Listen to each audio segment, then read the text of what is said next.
दिग्रस दारव्हा-नेर विधानसभा क्षेत्रामध्ये गेल्या 20 वर्षांनंतर निवडणुकीची घमासान बघायला मिळत आहे. राजकीय डावपेचातून या माजी मंत्र्यांमध्ये काट्यांची लढत सुरू आहे. मागील गेल्या 4 टर्म एकतर्फे झालेली निवडणूक यावेळी मात्र अत्यंत चुरशीची होणार आहे. दोन्ही बलाढ्य व तुल्यबळ उमेदवारांच्या लढतीमुळे कार्यकर्त्यांसह मतदारातही उत्साह संचलन दिसून येत आहे. अर्ज भरताना दोन्ही उमेदवारांनी शक्तीप्रदर्शन करीत अर्ज दाखल केला.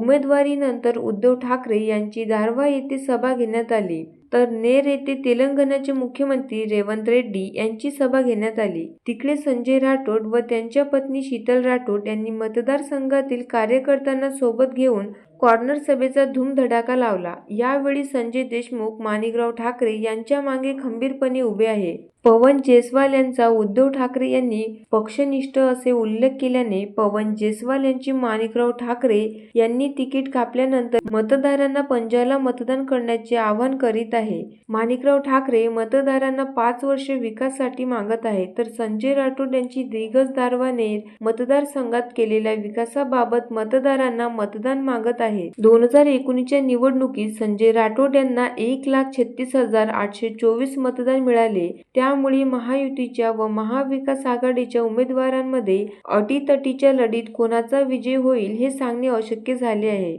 Navnath Daroi, the sting operation news, नेर. द स्टिंग ऑपरेशन न्यूज, सत्याचे दुसरे नाव, अन्यायावर लेखणीचा घाव.